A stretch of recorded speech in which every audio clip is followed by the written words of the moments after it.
सत्ता कीमत मांगती है और राजस्थान की राजनीति में यह कीमत सबसे ज़्यादा अशोक गहलोत समझते थे। साल 2023 कांग्रेस के पीपलदा विधायक रामनारायण मीणा विधानसभा में अपनी ही सरकार पर हमला बोल देते हैं। वह सरकार से दो सवाल करते हैं।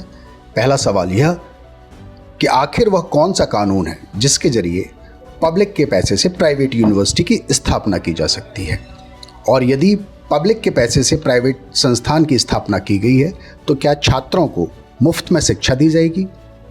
और दूसरा सवाल यह है कि जैमिनेस का आदिवासी स्वरूप संवैधानिक है या नहीं। यह कोई साधारण सवाल नहीं था।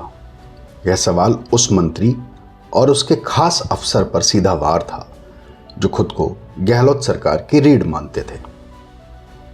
राजनीति में हर सवाल की कीमत होती है। रामनारायण मीणा यह कीमत चुकाने वाले थे। मीणा का टिकट काट दिया गया, सवाल दबा दिया गया और इसे उनकी नाराजगी बताकर कहानी खत्म घोषित कर दी गई। हालांकि राजनीतिक पंडित जानते थे कि इस एक सवाल में अशोक गहलोत सरकार की नींव का एक सिरा छिपा है। रामनारायण मीणा ने यह सवाल गहलोत सरकार पर नहीं बल्कि जैमिनेस प्राइवेट यूनिवर्सिटी के अस्तित्व पर उठाया था।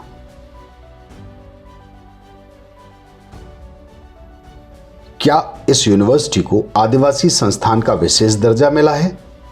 सरकार का जवाब नहीं था। तो फिर सवाल बड़ा था, एक सामान्य निजी विश्वविद्यालय को इतनी छूट क्यों?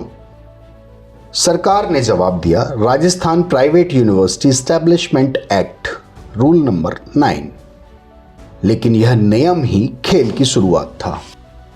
4 जनवरी 2024 को विश्वविद्यालय ने फिर से जवाब दिया और जवाब में कई चौंकाने वाले तथ्य थे। लेकिन असली खेल समझने के लिए हमें Rajasthan private university establishment act के नियम 9 को समझना पड़ेगा। 2007 में बनाए गए इस नियम के तहत अगर कोई संस्थान नगरपालिका की सीमा से 15 किलोमीटर दूर और आदिवासी क्षेत्र में निजी विश्वविद्यालय खोले तो उसे सिर्फ 75 लाख रुपए का स्थापना शुल्क देना होगा, नहीं तो 2 करोड़ रुपए की निधि चुकानी पड़ेगी। लेकिन रानपुर का यह 30 एकड़ का टुकड़ा जहां जैमिनेस यूनिवर्सिटी खड़ी है, न तो नगर निगम की सीमा से 15 किलोमीटर दूर है और न ही यह क्षेत्र 2018 के केंद्र सरकार के गजट नोटिफिकेशन के मुताबिक आदिवासी क्षेत्र है।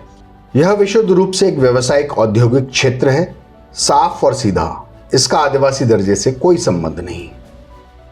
अब सवाल उठता है कि गहलोत सरकार ने इतना बड़ा अवैध आदेश क्यों जारी किया? कहीं सरकार बचाने की कीमत एक मंत्री के खास अफसर के लिए एक निजी विश्वविद्यालय का रास्ता साफ करना तो नहीं थी?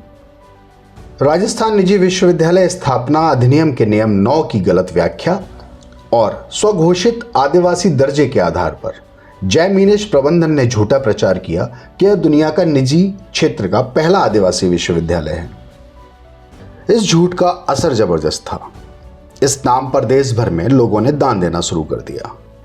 एक झूठे दावे के आधार पर करोड़ों रुपए की रकम इकट्ठा कर ली गई और उसका हिसाब तक नहीं दिया गया।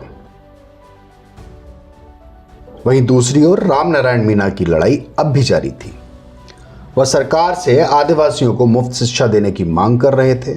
वह मीणा समाज के पैसे से स्थापित किए गए निजी विश्वविद्यालय को कानूनी तौर पर आदिवासी संस्थान का दर्जा देने के लिए लड़ रहे थे और साथ ही आदिवासी विश्वविद्यालय खोलने के नाम पर एक मंत्री और उसके खास अफसरों ने मीणा समाज के साथ जो धोखा किया था उसकी पोल खोल रहे थे।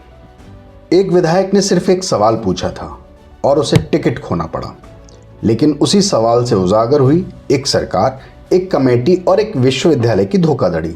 कभी कभी सत्ता की कीमत सिर्फ सत्ता नहीं चुकाती बल्कि पूरे समाज और प्रदेश को चुकानी पड़ती है।